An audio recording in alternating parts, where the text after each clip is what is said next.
السلام علیکم. سوال کے ساتھ میں ہوں امبر شمسی. آپ سب کو پروگرام میں بہت بہت خوش آمدید. آج کی بڑی خبر: army chief general Qamar Javed Bajwa کی مدت ملازمت میں 3 سال کی توسیع کر دی گئی ہے اور یہ قدم اٹھایا گیا تحریک انصاف کی حکومت کے 1 سال مکمل ہونے کے بعد. پروگرام میں ہم بات کریں گے اس پر. پہلے تو آغاز کرتے ہیں 1 سال مکمل ہونے پہ کہ ریاست مدینہ کے ماڈل پر عمران خان نے پاکستان کو، پرانے پاکستان کو جس تبدیلی کے وعدے پر نیا پاکستان بنایا تھا، اس کا 1 سال مکمل ہوا تو پھر عوام کو نئے پاکستان کا جو ذائقہ بتایا گیا تھا تو وہ چکھنے کو بھی ملا. آئیے سنتے ہیں وزیر اعظم عمران خان نے نئے پاکستان کا کیا نقشہ کھینچا تھا. جب آپ کے اوپر قرضہ چڑھتا ہے تو یہ نہ سمجھے کہ وہ حکومت پہ قرضہ چڑھتا ہے، وہ آپ سب پہ چڑھتا ہے. اور اس قرضے سے کیا ہوتا ہے؟ جب وہ قرضہ واپس کرنا پڑتا ہے تو آپ کے اوپر ٹیکس لگتے ہیں، ساری چیزیں مہنگی ہوتی ہیں، کھانے پینے کی چیزیں مہنگی، دودھ مہنگا، آٹا مہنگا، بجلی مہنگی، گیس مہنگا، پیٹرول مہنگا. 10 سال پہلے ڈالر تھا 60 روپے کا، آج ہے تقریباً 130 روپے کا اوپن مارکیٹ میں. کیا وجہ ہوئی؟ چور آ گئے. ڈالر کے مقابلے میں روپیہ 20 روپے گرا. 20 روپے گرنے میں اس قوم کے اوپر 1000 ارب روپے کے مزید قرضے چڑھ گئے. جنہوں نے قرضے دیے وہ قرضے مانگیں گے واپس. قرضے دینے کے لیے آپ پہ ٹیکس لگے گا، ٹیکس لگے گا تو ساری چیزیں مہنگی ہوگی. مجھے نیا پاکستان نظر آ رہا ہے جدھر قانون کے سامنے سب ایک برابر ہوں گے. سب سے زیادہ تو ہم نے زور لگانا ہے گورنمنٹ سکولوں کی سٹینڈرڈ ٹھیک کرنا، پولیس کا ہم نے نظام ٹھیک کرنا ہے، ہم نے اپنی ایکسپورٹس بڑھانی ہے، اس ملک میں سرمایہ کاری لے کے آنی ہے. انشاءاللہ میں آپ کو ثابت کر کے دکھاؤں گا کہ یہ پہلی گورنمنٹ آئے گی جو کسی قسم کی پولیٹیکل وکٹمائزیشن نہیں کرے گی. اکاؤنٹیبلٹی شروع ہوگی میرے سے، پھر ہوگی میرے وزیروں سے، پھر ہم نیچے جائیں گے. پاکستان کو اس دلدل سے نکالنا ہے، وہ ہمیں وہی اس ملک کو اسی طرح چلانا پڑے گا جن اصولوں کے اوپر مدینہ کی ریاست بنی. علامہ اقبال نے جس طرح کہا اس نے ایک اسلامی فلاحی ریاست بننا تھا. کون سی اسلامی فلاحی ریاست بنی تھی؟ جو کہ مدینہ کی ریاست تھی. یہ جو پروگریسو ٹیکسیشن یہ پہلی دفعہ مدینہ میں ہوتا. پچھلے 1 سال یعنی 365 دن میں ہوا کیا؟ تحریک انصاف کا دعویٰ یہ ہے: عمران خان صاحب نے 1 سال میں ایک ایسے نئے پاکستان کی تکمیل کی ہے جس کے اندر حکمرانوں کا مفاد نہیں، عام پاکستانی شہری کے حقوق کا نگہبان ہو. اس حکومت نے انتھک محنت کر کے ریلوے کی ریوائیول اور ریسٹرکچرائزیشن کے لیے اقدامات اٹھائے. 1200 ارب کی سرکولر ڈیٹ کی شکل میں جو ہمارے پاس اور اس آپ پہ قوم پہ ایک بوجھ تھا، جو ریفارمز متعارف کرائیں، اس کی وجہ سے اس شعبے میں بہتری آئی. احساس پروگرام کے لیے جو 152 ارب روپیہ اس سال رکھا گیا. وزیر اعظم پاکستان کی ہدایت کی روشنی میں نئی ٹورزم پالیسی تشکیل دی گئی. پاکستان پوسٹل اور نیشنل ہائی وے اتھارٹی، یہ ہماری سکسیس سٹوریز ہیں. FBR انشاءاللہ ریوائیول، ریسٹرکچرائزیشن اور ری ویمپنگ کی طرف جا رہا ہے. یوتھ انیشیٹو، اس میں 52% is our women youth. Women economic empowerment کی طرف یہ پروگرام جو ہے وہ کلیدی کردار ادا کرے گا. وزارت خارجہ کا رول آپ کے سامنے ہی ہے. ہندوستان کی تمام سفاکانہ چالیں ناکام بنائی ہیں. لیکن اسٹیٹ بینک، IMF کے سٹاف لیول رپورٹس اور دیگر غیر جانبدار اداروں کی رپورٹس کافی تشویشناک تصویر دکھا رہی ہیں. تحریک انصاف کے پہلے سال میں مقرر کردہ ٹارگٹ 6 کی جگہ پاکستان کی GDP گروتھ 5.8% سے گر کر 3.2% پر آ گئی ہے، جبکہ موجودہ مالی سال میں پاکستان کی جی ڈی پی گروتھ خطے میں بھارت، بنگلہ دیش، نیپال اور مالدیو سے بھی بہت کم رہنے کی پیش گوئی ہے۔ اسی طرح پاکستان کے مجموعی جی ڈی پی حجم بھی $312 ارب سے سکڑ کر $278 ارب ہو گیا ہے۔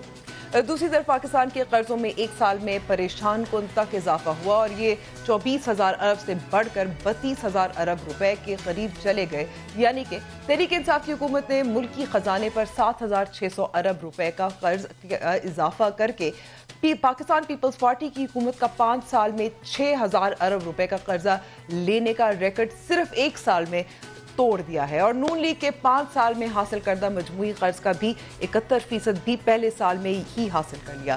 تحریک انصاف کی حکومت نے دوست ممالک سے بھی ایک سال میں ریکارڈ $13.6 ارب کا قرض لیا۔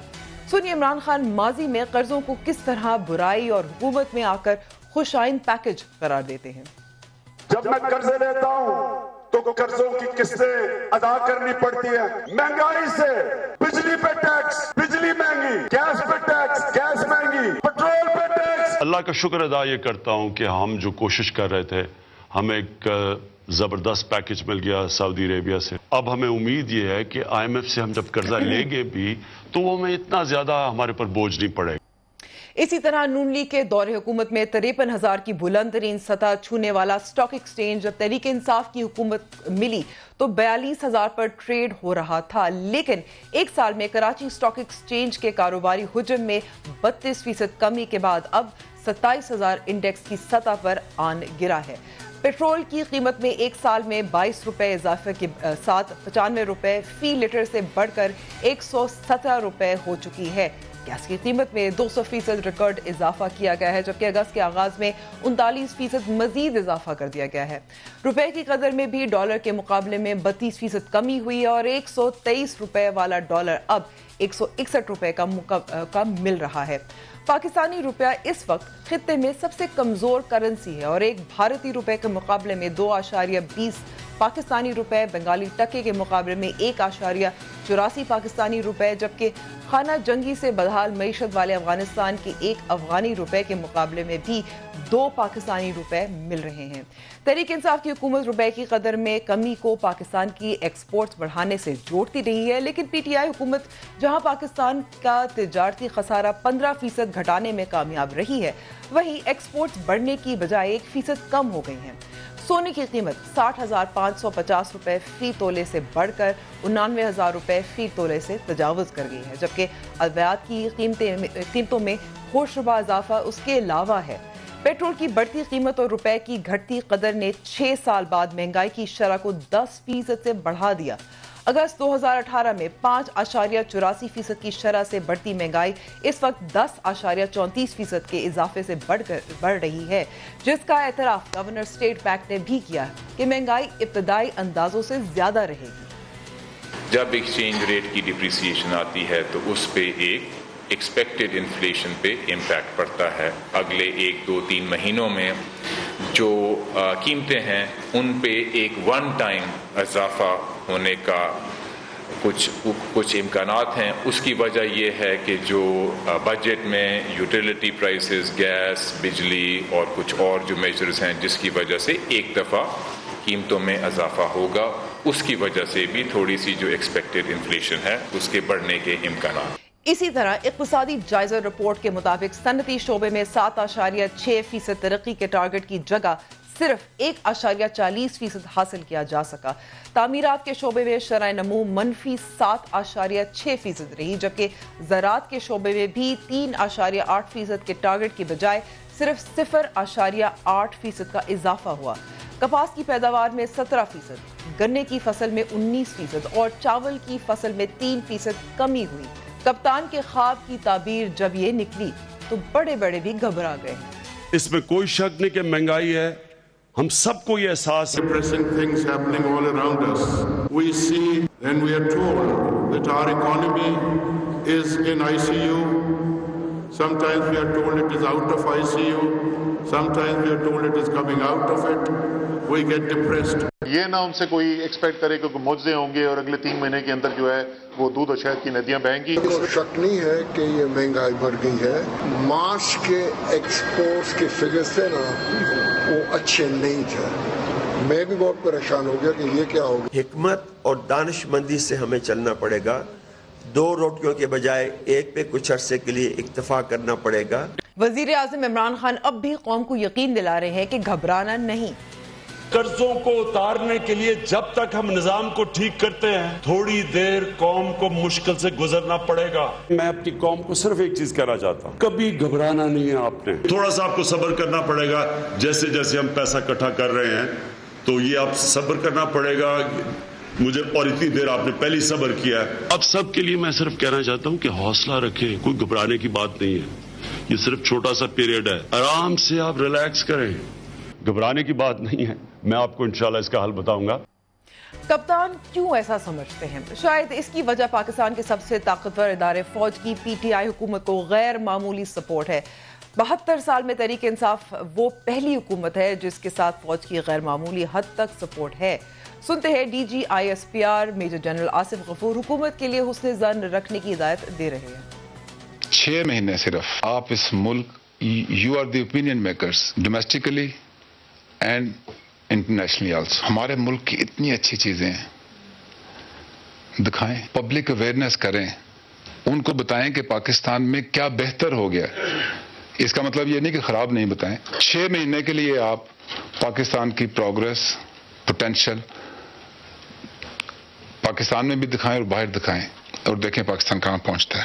اگر فوج نے حکومت کو سپورٹ دیا تو تحریک انصاف کی حکومت نے بھی اس تعاون کا اعتراف کیا. جہاں تک اب تک ہوا ہے, ساری جو آپ میری مینیفیسٹو کے اندر میری فورن پالیسی دیکھ لیں, سب کے پیچھے آج ہمارے ساتھ فوج کھڑی ہوئی ہے. ایک فیصلہ نہیں ہے جو کہ میرے فیصلے نہیں ہیں, اور ایک فیصلہ نہیں جس کے پیچھے پاکستانی فوج نہیں کھڑی. This was made possible primarily by the goodwill of Imran Khan, but also the support provided by Naveed Mukhtar initially, DGI, then Asim Munif, DGI, the Army Chief, and so on and so forth. So we worked as a team, and we got the $3.3 billion from UAE, from Saudi Arabia, $2 billion from UAE, $3 billion equivalent in Chinese RMB from China. ہماری بڑی خوش قسمتی ہے کہ اس وقت فوج اور عدلیہ پورے طور کے اوپر سول حکومت کے پشت کے اوپر کھڑے ہیں, ہمیں پوری سپورٹ دے رہے ہیں. اس ساری اپوزیشن کو پتا ہے کہ عمران خان کی حکومت کے شانہ بشانہ پاک فوج کھڑی ہے. سو جو فیصلہ کرنا ہے وہ جو ہونا ہے وہ بھی اپوزیشن کو پتا ہے, اتنے چوچے نہیں ہیں وہ. جو فوج کی سپورٹ اس وقت جنرل قمر جاوید باجوہ اور عظیم پاکستان فوج کی سپورٹ عمران خان کو حاصل ہے, اس کا اس سے پہلے تصور نہیں تھا. سویلین اور ملٹری اسٹیبلشمنٹ کے اس مثالی تعاون کی وجہ سے تحریک انصاف کی حکومت نے بھی فوج کے ادارے کو حکمرانی میں حصہ بقدر جثہ دیا, جس کا ثبوت پی آئی اے کے chairman air marshal Arshad Mahmood کی تعیناتی, secretary civil aviation squadron leader retired Shaukat Nusrat کی تعیناتی, director airport security force major general Zafar Ulhaq کی تعیناتی, نیا پاکستان ہاؤسنگ کا chairman lieutenant general Anwar Ali کی تعیناتی, چیئرمین واپٹا لیفٹیننٹ جنرل مزمل حسین کی تعیناتی, این ڈی ایم اے میں لیفٹیننٹ جنرل محمد افضل کی تعیناتی, member federal public service commission major general Muhammad Azeem Asif کی تعیناتی, lieutenant general retired Amir Azeem کی تعیناتی, جبکہ اینٹی نارکوٹکس فورس اور سپارکو کے محکموں کی سربراہی بھی فوج کے حوالے رکھنے کی روایت کو برقرار رکھا گیا. اور ملک کے وزیر داخلہ بھی بریگیڈیئر ریٹائرڈ اعجاز شاہ ہیں, جن پر بے نظیر بھٹو نے شہادت سے پہلے اپنے قتل کی مبینہ سازش کا الزام لگایا تھا. یہاں تک کہ حکومت نے وزیر اعظم کی سربراہی میں حال ہی میں قائم شدہ قومی ترقیاتی کونسل میں بھی army chief general Qamar Javed Bajwa کو شامل کیا ہے. اور اب وزیر اعظم عمران خان کی طرف سے army chief general Qamar Javed Bajwa کی مدت ملازمت میں 3 سال کی توسیع کے بعد سول ملٹری پالیسیوں کے تسلسل کا بھی اظہار ہوتا ہے. اس وجہ سے اب شاید یہ کہنا اتنا غلط نہ ہوگا کہ حکومت اور فوج 2 کندھوں کی طرح ہے جنہوں نے پاکستان کا بیڑا اٹھا رکھا ہے, اور تحریک انصاف کی حکومت کے پہلے سال کی کامیابی یا ناکامی کی ذمہ داری کسی ایک کندھے پر نہیں ڈالی جا سکتی, بلکہ دونوں کندھے یہ کریڈٹ شیئر کر رہے ہیں. داخلہ محاذ پر تو حکومت کی کارکردگی انتہائی مایوس کن رہی, لیکن خارجہ محاذ پر حکومت نے بظاہر کامیابیاں حاصل کی. اور ان کامیابیوں کا کپتان کو اتنا یقین تھا کہ سنتے ہیں کہ عمران خان نے army chief general Qamar Javed Bajwa کے ہمراہ جب دورہ امریکہ مکمل کیا تو ان کا کیا کہنا تھا؟ آج مجھے ایسا لگا کہ میں کسی باہر دورے سے نہیں آ رہا، ورلڈ کپ جیت کے آ رہا ہوں۔ میں نہ کبھی کسی کے سامنے جھکا ہوں، نہ میں نے اپنی قوم کو کبھی کسی کے سامنے جھکنے دینا ہے۔ تحریک انصاف کی حکومت اتنا پر اعتماد تھی کہ وفاقی وزیر سائنس اور ٹیکنالوجی فواد چودھری نے عمران خان کو مسلم امہ کا رہنما ثابت کر دیا، جس کی امامت میں مسلم امہ باجماعت نماز کی تیاری کر رہی تھی۔ پاکستان کا اس وقت پرائم منسٹر نہ صرف پاکستان کے عوام کو لیڈ کر رہا ہے، وہ مسلم امہ کو لیڈ کر رہا ہے۔ پرائم منسٹر چائنا جاتے ہیں، ان کو ایک عالمی لیڈر کے طور کے اوپر جانا جاتا ہے۔ پاکستان ایران جاتا ہے، پاکستان کے وزیر اعظم ایران جاتے ہیں، ایران پاکستان کے وزیر اعظم کو عالمی لیڈر کے طور کے اوپر ویلکم کرتا ہے۔ سعودی عربیہ اور UAE پاکستان کے وزیر اعظم کو مسلم امہ کے لیڈر کے طور کے اوپر ویلکم کرتے ہیں۔ یہ آج پاکستان کی شناخت ہے۔ پاکستان نے بھی فواد چودھری کے جملوں کے سرور میں ہی تھی کہ 5 اگست کو سقوط مقبوضہ کشمیر ہو گیا۔ مکار انتہا پسند مودی نے مقبوضہ کشمیر کی خصوصی حیثیت ختم کر دی۔ اب جب عالمی برادری اور خصوصاً مسلم امہ کی طرف دیکھنے کی باری آئی تو شاہ محمود قریشی نے قوم کو بے وقوفوں کی جنت میں زندہ رہنے سے منع کر دیا۔ ویسے تو ہم امہ اور اسلام کی بات تو کرتے ہیں، کوئی امہ کے محافظوں نے بہت سی انویسٹمنٹس کر رکھی ہیں، وہاں ان کے مفادات ہیں۔ وہاں 30 سال تو ہم ٹریڈ اور ایڈ کے نظر رہے نا۔ آگے وہ لوگ آپ کے لیے ہار لے کے نہیں کھڑے۔ سیکیورٹی کاؤنسل میں جو P5 ممبرز ہیں ان میں سے کوئی بھی رکاوٹ بن سکتا ہے۔ کیا آپ کو کوئی شک ہے؟ Do not live in a fool's paradise. Let the people of Pakistan be aware. پاکستانیوں کو، کشمیریوں کو باخبر رہنا چاہیے۔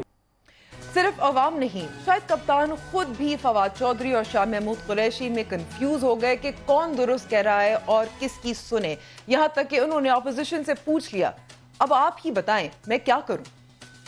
کس کو نہیں پتا 5 سال آپ کی حکومت تھی تب تشدد کشمیریوں پہ نہیں ہو رہا تھا، تب آپ نے کیا کیا؟ جو ان کی باتوں سے نظر آ رہا ہے، جو انہوں نے للکارا ہے، کیا حملہ کر دوں ہندوستان پہ؟ کیا کروں؟ اور بتائیں یہ کیا کریں؟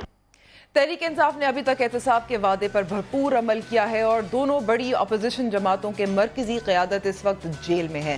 بظاہر اس بڑھتے تناؤ سے پاکستان کا داخلی استحکام متاثر ہوا۔ دوسری طرف پاکستان تحریک انصاف کی حکومت نے عدلیہ کی طرف بھی پیش قدمی کرتے ہوئے سپریم کورٹ کے اور سندھ ہائی کورٹ کے 2 ججز کے خلاف ریفرنس بھی دائر کیے ہیں۔ میڈیا پر تحریک انصاف کے اس پہلے سال میں بدترین سینسرشپ کی صورت میں جو گزری اس پر میں زیادہ بات نہیں کروں گی، کیونکہ لگے گا کہ ہم اپنی ایشوز کو عوامی ایشوز پر آج ترجیح دے رہے ہیں۔ تحریک انصاف کی 1 سال کی پرفارمنس پر اپنے مہمانوں سے بات کرتے ہیں۔ کئی معاملات پر اپنے مہمانوں سے بات کرنی ہے، جس میں army chief general Qamar Bajwa کی ایکسٹینشن بھی ہے اور پاکستان تحریک انصاف کا 1 سال بھی ہے۔ مہمانوں کا اپنا تعارف کراتی ہوں۔ ہمارے ساتھ صاحبہ اسٹوڈیو میں موجود ہے علی نواز ایوان صاحب، جو وزیر اعظم کے خصوصی معاون ہیں برائے CDA، میاں جاوید لطیف صاحب جو سینئر رہنما ہیں پاکستان مسلم لیگ نواز، شیلا رضا صاحبہ سینئر رہنما پاکستان پیپلز پارٹی، اور بریگیڈیئر ریٹائرڈ حارث نواز صاحب دفاعی تجزیہ کار۔ بات کریں گے، گفتگو کریں گے، لیکن چھوٹی سی بریک کے بعد۔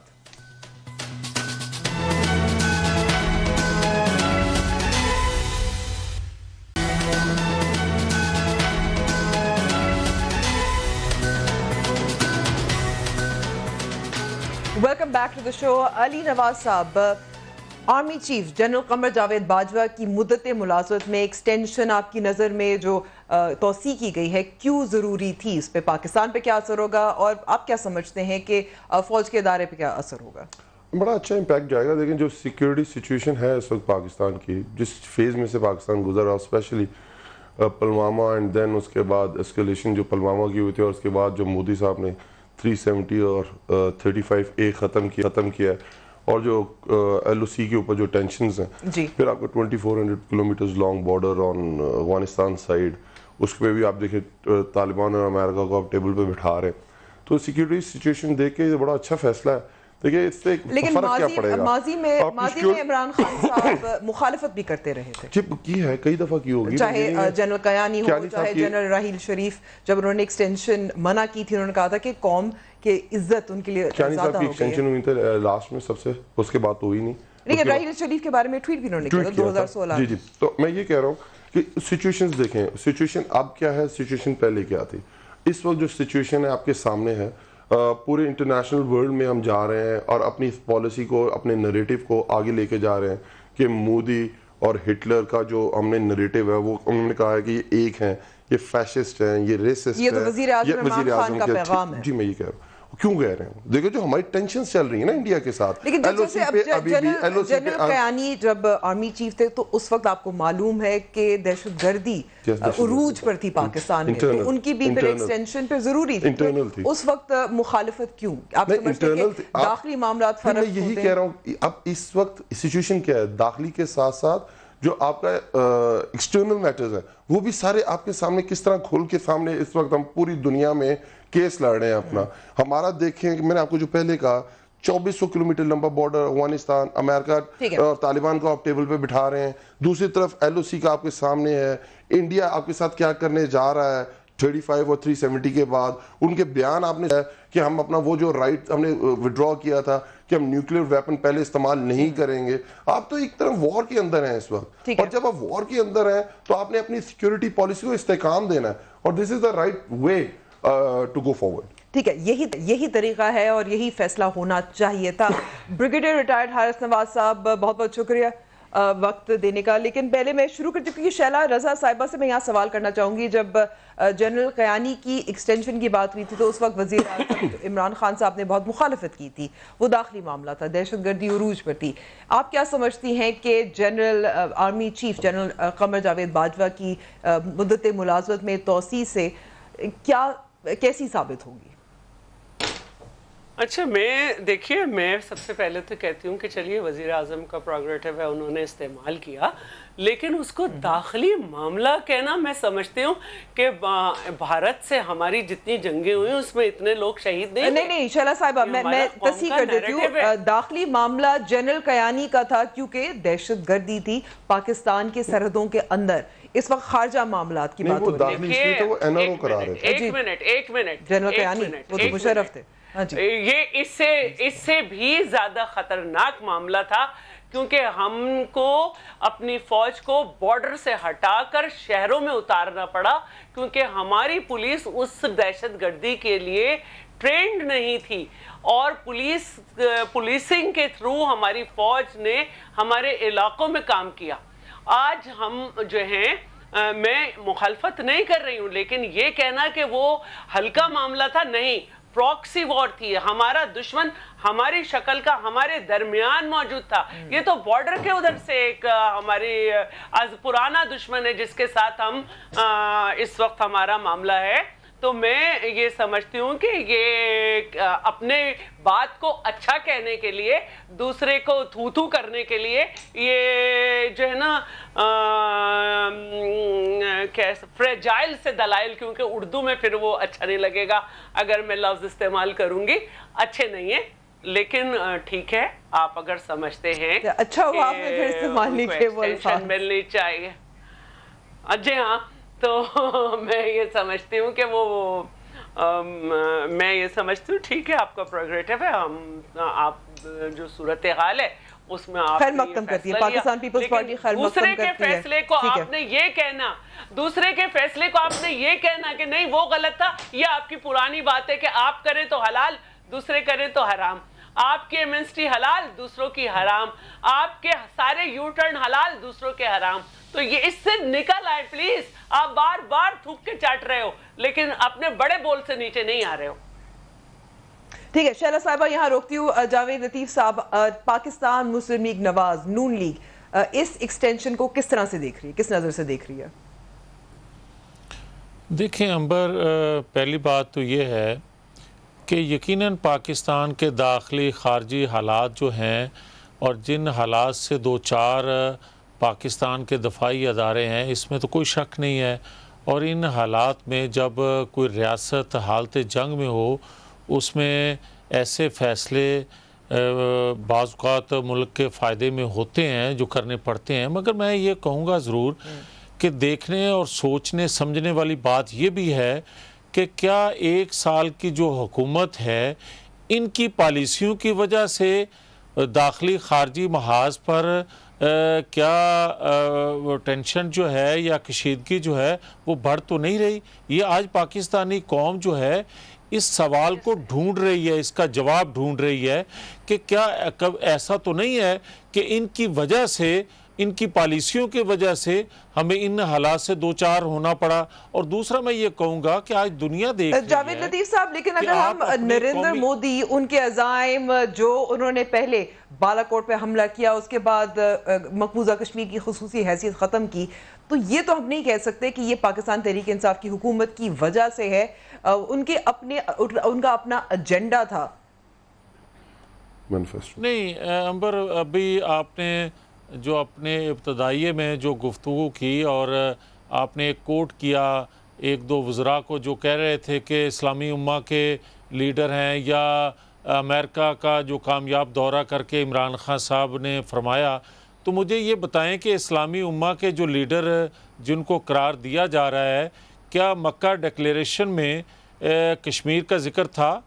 اور کیا اسلامی امہ کہ جو لیڈر ہیں ان کی موجودگی میں جن کو شو کیا جا رہا ہے، ان کی موجودگی میں کیا یو اے ای نے اور سعودی عرب نے یا باقی کچھ جو ہمارے اسلامی ممالک ہیں ان کا مقبوضہ کشمیر میں رویہ؟ اور پھر میں یہ کہوں گا کہ کیا جو کامیاب امریکہ کا دورہ ہے، جو فرما رہے تھے کہ میرا استقبال اس طرح ہوا جیسے میں ورلڈ کپ جیت کے آیا ہوں، تو یہ بتایا تو جائے نا کہ 1.5 ہفتے کے بعد مقبوضہ کشمیر میں یہ صورتحال جو ان کو ایک آئینی تحفظ حاصل تھا وہ کیوں ختم ہو گیا؟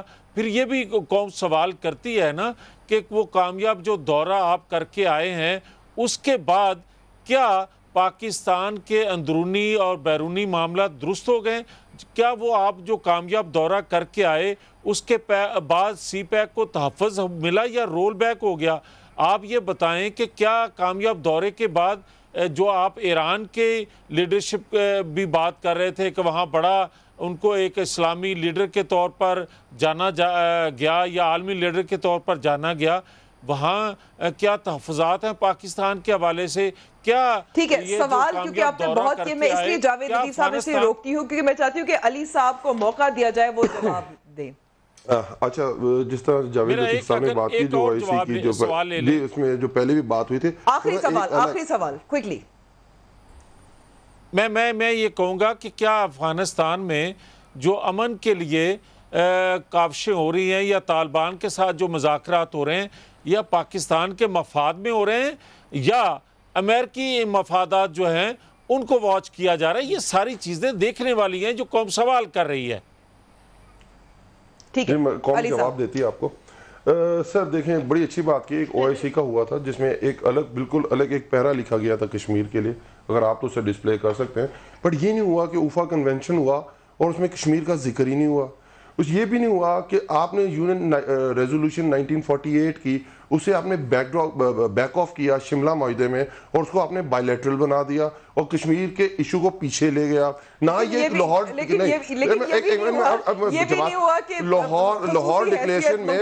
ڈکلیریشن میں وہی شملہ معاہدوں کو آپ آگے لے کے گئے اور بائی لیٹرل بنا دیا، تھرڈ پارٹی آپ نے اس میں رول ختم کر دیا۔ پھر اس کے بعد جو ہم تو 22 سال سے کہہ رہے ہیں کہ جو افغانستان میں ہے وہ جنگ اس چیز کا حل نہیں ہے۔ آج امریکہ اس چیز کے اوپر آیا کہ جو پاکستان کہہ رہا تھا 22 سال سے، جو تحریک انصاف اور باقی جماعتیں کہہ رہی تھی جو ان میں یہ نہیں ہے، وہ جو یہ کہہ رہی تھی کہ افغانستان میں کبھی بھی بندوق کے زور پہ، بم کے زور پہ آپ امن نہیں لا سکتے ہیں، آج امریکہ اس چیز کے اوپر آیا ہے۔ یہ ہمارا انٹرسٹ ہے۔ شہباز شریف صاحب نے کھڑے ہو کے قومی اسمبلی میں جو تقریر کی اور اس میں کہا افغانستان کو ایز اے باؤنٹی یوز کریں۔ آپ پاکستان کے لیڈر ہیں شہباز شریف صاحب، آپ کس طرح کی باتیں لوگ واقعی دیکھ رہے ہیں، لیکن یہ بات علی صاحب لیکن یہ بات پاکستان کے امریکہ میں سفیر انہوں نے بھی کہی۔ اب میں پوری بات میں اس کا بھی جواب دیتا ہوں آپ کو۔ اگر آپ سفیر کہہ رہے ہیں، بہت سارے سوال ہیں۔ پھر آپ کی جو فورن پالیسی ہے کہ کشمیر کے ایشو کو اگر P5 میں سے ایک رکن بھی چاہتا جو مستقل رکن ہے, کیا کشمیر کا ایجنڈے پہ آتا؟ جو نان فارمل ان کا جو اجلاس ہوا ہے اس میں امریکہ ہے, اس میں انگلینڈ ہے, اس میں فرانس ہے, اس میں چائنا ہے اور رشیا ہے. رشیا ہمیشہ انڈیا جس طرح چائنا پاکستان کے لیے کھڑا ہوتا تھا اسی طرح رشیا انڈیا کے ساتھ کھڑا ہوتا تھا. اور اس دفعہ جو ان کی چیزیں آئی ہیں جو کوڈ بھی ہوئی ہیں, انہوں نے کہا کہ ایک بائیلیٹرل ہے اور دوسرا جو اس کا حل ہے وہ UN ریزولوشن 1948 ہے. اس کے بعد انگلینڈ تو اس سے بھی آگے گیا اور انگلینڈ نے کہا کہ وہاں جو ہیومن رائٹس وائلیشنز ہو رہی ہیں اس کے اوپر ہمیں وہاں ٹیمیں بھجوانی چاہیے. اور P5 کا اجلاس ہوا اور اس کے اوپر کشمیر انٹرنیشنلائزڈ ہوا. ان کے دور میں مودی صاحب کو گھر بلا کے انٹرنیشنلائز ہوا, جندال کو مری لے جا کے انٹرنیشنلائز ہوا, جو علی صاحب انٹرنیشنلائز ہوا اور ضرور ہوا, اقوام متحدہ میں اس پہ بات بھی ہوئی, لیکن 55 سن لیں سوال تو سن, ٹھیک ہے 55 سال بعد ہوئی اور بہت اچھی بات ہوئی کہ ڈسکشن ہوئی اور یہ کامیابی ہے ہمارے دفتر خارجہ کی, وزیر خارجہ کی اور ملیحہ لودھی صاحبہ جو UN ایمبیسڈر ہیں پاکستان کی. لیکن ساتھ ساتھ ہم یہ بھی کہہ سکتے ہیں کہ یہ جو انٹرنیشنلائز ہوا یہ بھارت کی کارروائی کی وجہ سے ہوا, لیکن اس کے بعد نہ کوئی بیان آیا تھا, نہ اوپن ڈیبیٹ ہوئی تھی, نہ معاملہ آگے بڑھا, کوئی کارروائی کی بات آگے نہیں ہوئی, یہاں تک محدود ہو گیا. جی دیکھیں ابھی تک یہ آپ دیکھیں اس سے پہلے کشمیر کا مسئلہ بالکل اس میں آپ جو بات کریں ٹھیک کریں کہ مودی نے جو یہ کام کیا ہے اپنے پاؤں پہ خود کلاڑی ماری ہے. اس میں صرف یہ نہیں ہے کہ آپ نے کہا کہ صرف آپ کی وجہ سے انٹرنیشنلائز ہوا ہے, ہم نے تو وہ کیس پوری دنیا میں اچھی طرح پلیڈ کیا ہے اور اس کے ثمرات آئے ہیں. اور یہ بات بھی بالکل ٹھیک ہے کہ یہ بات یہاں رک نہیں جانی چاہیے. اس کی بہت لمبی آپ UN کا جنرل اسمبلی کا اجلاس ہو رہا ہے سپٹمبر میں اور آپ کے پاس ونڈو ہے جنرل اسمبلی کی سپٹمبر تک, اس میں اس وقت تک آپ نے بہت لمبا کھیلنا ہے اس کے اندر. اس مسئلے کو یہاں بیٹھنے نہیں دینا اور اسی طرح ہو رہا ہے. آپ دیکھ رہے ہیں کہ خان صاحب ہر دوسرے دن اس ایشو کو اٹھاتے ہیں, ہر دن کوئی نہ کوئی اس میں بیان آتا ہے لیکن دورہ نہیں کرتے.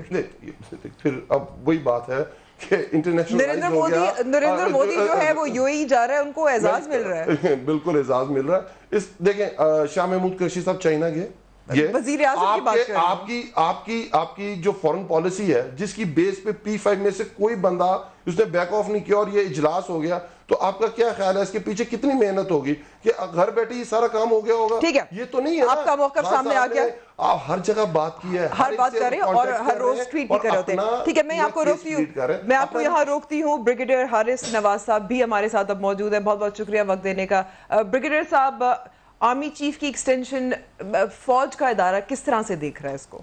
دیکھیں فوج کا ادارہ I think they are very comfortable. سب سے بڑی جو جیو پولیٹیکل جو اسٹریٹجیکل انوائرمنٹس ہیں, اگر اس وقت دیکھیے جو کشمیر میں نریندر مودی نے کیا ہے, اس کے بعد پھر وہ راجناتھ سنگھ صاحب جو نیوکلیئر تھریٹ کر رہے ہیں, پھر کشمیر میں آزاد کشمیر اٹیک کی بات کرتے ہیں, ویسٹرن بارڈر پہ آپ کے سامنے جو حالات ہیں جس پہ پاکستان بہت سپورٹ کر رہا ہے امریکن ایڈمنسٹریشن کو کہ وہاں سے پیسفل ودرا بھی ہو جائے, وہ انوائرمنٹ سے. پھر انٹرنل اگر آپ دیکھیں اس وقت جو حالات ہیں, اور اس کے ساتھ ساتھ general Bajwa is well connected with the Middle Eastern اور اسلامک کنٹریز کے ساتھ, وہ بھی ان کا تھوڑا سا رہا ہے. Then he has been commander 10 corps. Commander 10 corps responsible for complete Kashmir شمالی علاقہ جات کے لیے. He knows the entire area. اور اس وقت یو نیور نو کہ واٹ دس جو ایک ٹرائکا ہے وار مانگررز کا, جس میں گجرات کا کسائی ہے, یہ نریندر مودی صاحب ہیں, اس کے بعد نریندر مودی شاہ ہے, اس کے بعد دیوال ہیں, یہ جو سارا ایک ٹرائکا بنا ہوا ہے, دے آر ویری ڈینجرس. یہ صرف ہندوتوا کو لے کے چل رہے ہیں, ہندوستان میں صرف ہندو اسٹیٹ بنانا چاہتے ہیں. اس لیے ان انوائرمنٹ میں میرے خیال میں بڑے ٹائم پر اور صحیح ڈیسیجن لیا ہے کہ جنرل باجوہ کو کنٹینیو کروا رہے ہیں, اس لیے کہ اس وقت چینج. بریگیڈیئر صاحب, ٹائمنگ کی آپ بات کر رہے تھے, ٹائمنگ جو ہے یہ کیا کشمیر کے معاملے سے جڑی ہوئی ہے؟ ٹائمنگ کیا پاکستان تحریک انصاف کا 1 سال مکمل ہوا ہے اس سے جڑی ہوئی ہے؟ بتا سکتے ہیں ٹائمنگ کی کیا اہمیت؟ دیکھیں timing is with Kashmir issue, اور جو یہ اس وقت وار ہسٹیریا انڈیا نے کریٹ کیا ہوا ہے. دے آر ایڈمنٹ کہ ہم کشمیر سے ڈائیورٹ کرنے کے لیے سچویشن کو, ہم یہ لائن آف کنٹرول کو ہاٹ کرنا چاہتے ہیں. And they want to tell the world کہ پاکستان جو ہے وہ یہاں سے پرابلم کریٹ کر رہا ہے اور ہم اس لیے کشمیر میں پرابلمز ہو رہی ہیں. یہ ہے بیسیکلی یہ انوائرمنٹس ہیں. پھر ویسٹرن فرنٹ پر اگر آپ دیکھیں آئی تھنک پولیٹیکل اتنا زیادہ افیکٹ نہیں ہونا چاہیے, اس میں تو اتنا نہیں ہوتا, لیکن ان حالات میں دیکھتے ہوئے اس وقت انڈیا میں صف ماتم مچا ہوا ہے. They very word, they were unhappy with chief army staff. اور این آئی پی اس لیے ہوں گا کہ 2 سپاہ سالار اپنا کام کر رہا ہوگا, پروفیشنل کام کر رہا ہوگا, انہوں نے رد الفساد میں دیکھے کنٹرول کر لیا, ریہیبلیٹیشن فاٹا میں بہت کام کیا وہاں پر. ساری چیزوں کو اگر ہم دیکھتے ہیں تو اس لحاظ سے انڈیا واز ان ٹربل کہ جی یہ چینج ہو گئے, کوئی اور نئے چیف آرمی اسٹاف آئیں گے. 2 پالیسیز میں اتنا فرق نہیں ہوتا, لیکن کنٹینیوڈ کمانڈ اس وقت بہت ضروری ہے. اور پھر اس کے ساتھ آئی ایم شور کہ اس میں اتنا زیادہ جو نئے 3 اسٹارز ہوتے ہیں, مجھے I have no idea, but I think ہو سکتا ہے کہ اس میں ایک وائس چیف بنا دے 4 اسٹار, اور چیئرمین جوائنٹ کی تو ویسے ویکینسی خالی ہوگی. جی بالکل, کیونکہ کافی سوالات پھر بعد یہ بھی پیدا ہوتے ہیں پروموشنز کے حوالے سے. جی بالکل, تو اسی لیے اگر آئی تھنک سو کہ یہ انفیئر ہوگا, اور اگر ایک 3 اسٹار کو جو بھی ڈیزرونگ ہے نمبر سینیورٹی میں وائس چیف چیف ابھی تک 4 اسٹار بن جائیں گے, اور ایک چیئرمین جوائنٹ چیف بن جائیں گے, وہ بھی 4 اسٹاف ہوں گے, تو اوور پروموشن میں اتنا فرق نہیں پڑے گا. لیکن اس وقت کانٹینیوٹی کمانڈ جو ہے یہ بہت ہی اہم ہے, چاہے وہ آپ امریکن بہت اہم تھی, بہت ضروری تھی, اور بر وقت فیصلہ لیا گیا. میرے پاس وقت اب تھوڑا رہ گیا. شیلا رضا صاحبہ, آخر میں کوئکلی 1 سال پاکستان تحریک انصاف کی حکومت آپ کی نظر میں؟ میں یہ چاہ رہی تھی کہ گلاسز لگا لوں, کیونکہ کل سے یہ ہو رہا تھا کہ جو بھی ہم فگر بتاتے تھے پی ٹی آئی کے لوگ کہتے تھے نہیں یہ تو غلط ہے. تو ہم نے اس کے بعد ایک چھوٹا سا ڈاکیومنٹ بنایا اور اس کے حساب سے ہم نے سوال شروع کر دیے. تو میں چاہ رہی تھی کہ پھر میں اسی کو دیکھ کر آپ سے بات کر لیتی ہوں اور میں پوچھ لیتی ہوں کہ بھائی کیا چیز غلط ہے اور کیا چیز صحیح ہے. کیونکہ اب ہم جو بھی بات کرتے ہیں اس میں جو ہے وہ میں صرف یہ پوچھنا چاہتی ہوں, 1 سال میں چھوٹے چھوٹے سوال ہیں. جی ڈی پی 1 سال میں انکریز ہوا یا ڈیکریز؟ جواب ہے ڈیکریز. اسٹاک مارکیٹ اوپر گئی یا نیچے؟ جواب ہوگا ڈاؤن ورڈ. ایکسپورٹ اوپر گئی یا نیچے؟ انکریز ہوئی یا decrease? Decrease. Tax revenue increase ہوا یا ڈیکریز؟ جواب ہے ڈیکریز. انفراسٹرکچر ڈیولپمنٹ انکریز ہوا؟ ڈیکریز. ڈیکریز. اچھا جی, انفلیشن انکریز ہوئی ماشاءاللہ. ایکسٹرنل ڈیبٹ ماشاءاللہ انکریز ہوا. انمپلائمنٹ انکریز ہوئی. پی ایم ہاؤس کے ایکسپینسز انکریز ہوئے. انٹرسٹ ریٹ انکریز ہوا. تو یہ ہے 1 سال کی کارکردگی. 1 سال میں $16 ارب کا تاریخی قرضہ ہم پہ چڑھا. اور سب سے بڑی بات یہ ہے کہ اسٹاک ایکسچینج مارکیٹ دنیا کی بدترین مارکیٹ میں سر فہرست آ گئی. 1 سال میں 42,500 پوائنٹ سے گر کر 28,900 پہ آ گئی, اور روپے کی قدر میں 33% کمی ہوئی. اور اس کے ساتھ ساتھ جو ہے میں یہ کہوں گی کہ 4 ماہ میں 4 کھرب کے ملکی قرضے اور 1 سال میں بیرونی قرضوں میں 42% اضافہ ہوا. شرح سود 15% زر مبادلہ. میرے پاس کیونکہ میں تمام کچھ اعداد و شمار تو اپنے جو انٹرو تھا اس میں بھی بتا چکی ہوں. شیلا صاحبہ, مقصد تو یہی ہے نا کہ پاکستان کی پیپلز پارٹی سمجھتی ہے کہ معاشی طور پر برا حال ہے. میاں جاوید ادیب صاحب, میں سوال 1 سال کے بارے میں اس کانٹیکس یہ کارکردگی ہے, ٹھیک ہے, اس کانٹیکس میں کرتی ہوں. یہ 1 سال گزر گیا ہے, اگلا سال آپ کیسے دیکھ رہے ہیں پاکستان تحریک انصاف کی حکومت کا؟ دیکھیں امبر, میں یہ بات نہیں کہتا کیونکہ کچھ شیلا بی بی نے بات کر لی, کچھ آپ نے بات کر لی. میں نہیں کہتا کہ ڈالر کتنا اوپر گیا, میں نہیں کہتا کہ ٹیکس کتنے اور زیادہ لگ گئے, میں نہیں کہتا کہ آپ کے زر مبادلہ کے ذخائر کتنے کم ہو گئے, کرنٹ خسارہ کتنا بڑھ گیا, قرضوں کا بوجھ آپ نے کتنا اور بڑھا دیا.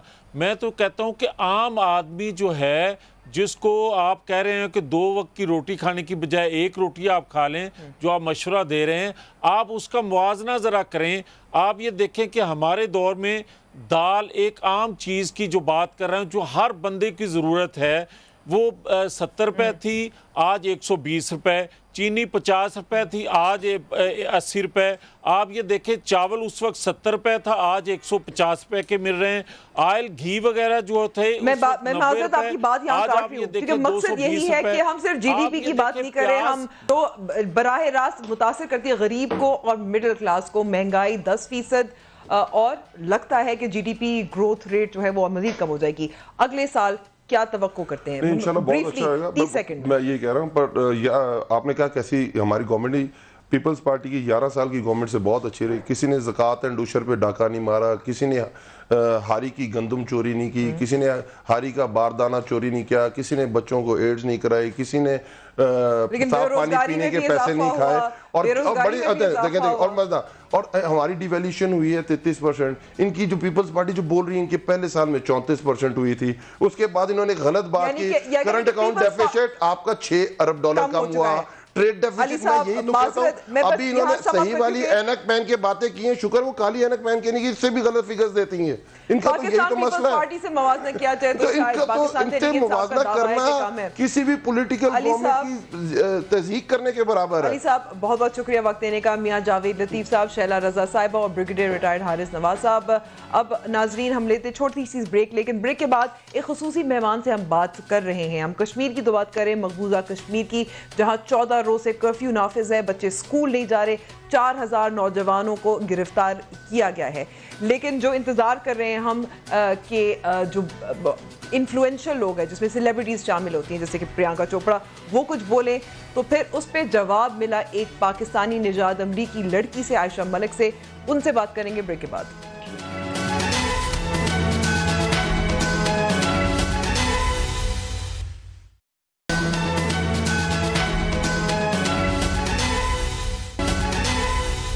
اس وقت ہم جن سے بات کرنے جا رہے ہیں ان کا نام عائشہ ملک ہے.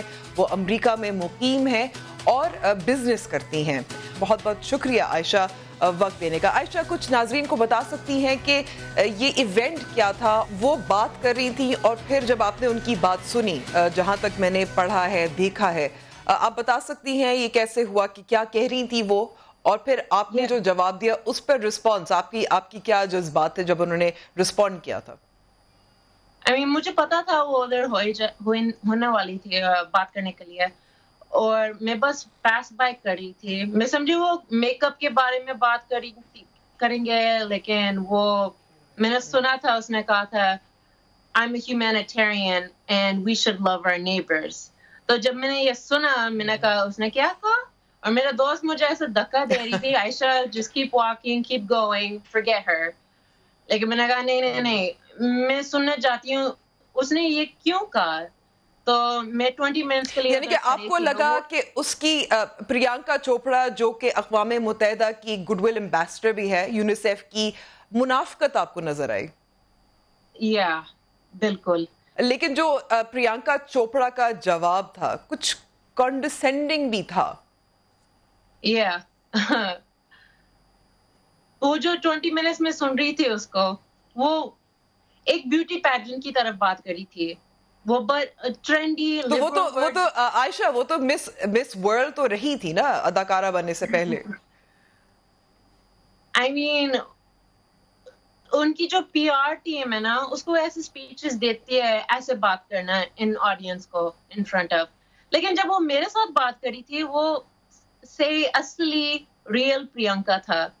اس کی جو جواب تھی 100% را تھی, and that's exactly how she feels. کیا زیادہ توقع رکھتے ہیں کہ جو اداکارہ ہیں, ایکٹرز ہیں, ایکٹریسز ہیں, وہ ہماری طرح سوچے؟ وہ ظاہر ہے اپنے ملک کے بارے میں سوچے گی, وہ اس کا کہنا بھی تھا کہ میں پیٹریوٹک ہوں. نہیں, یہ ڈفرینس ہے پریانکا سے عام لوگوں. پریانکا ایک ایمبیسڈر ہے یونائٹڈ نیشنز کے لیے, اور وہ اس نے کہا تھا میں بس پیٹریوٹک ہوں, لیکن وہ پیٹریوٹک نہیں تھے, وہ نیشنلسٹک تھے. اور پیٹریزم اور نیشنلسٹک بہت ڈفرینٹ چیزیں ہیں. اور اگر آپ ڈیفینیشنز کو گوگل کر لیں تو ہم دیکھیں گے کہ ہاں پریانکا سمجھتی ہے اس کی کنٹری سب سے زیادہ سپیریئر ہے, اور وہ اس کی کوئی انٹرسٹ نہیں ہے ٹو بلڈ برجز, بس اس سے یہ انٹرسٹ ہے ٹو ڈیوائڈ اس مور. اور اس لیے مجھے فیل کری تھی میں نے کچھ کیا نہیں ہے اس کے بارے میں. اس لیے ٹویٹر پہ جب اس نے ٹویٹ کیا تھا جے ہند #Indian Armed Forces, اس دن ہماری سب سے زیادہ ٹینشن تھی, اور اس لیے بہت ارسپانسبل تھے. اس لیے اس کی گلوبل پلیٹ فارم ہے, وہ بس ایک بالی ووڈ اسٹار نہیں ہے, وہ مسز جونس ہے, وہ بے واچ میں تھی, وہ اس کی ٹی وی شو بھی تھے ادھر. تو سب لوگ اس کی طرف سے دیکھ رہے ہیں گائیڈنس کے لیے. اگین میں یہی سوال پوچھوں گی کہ کیا ہم سمجھتے ہیں کہ جو اداکار ہیں اداکارائیں ہیں ہم ان سے زیادہ ہی توقع نہیں رکھتے کہ ان کی سیاست پہ پکڑ ہوگی؟ یہ جو پرینکا ہے نا ان کی آواز بہت اونچی ہے اور وہ اس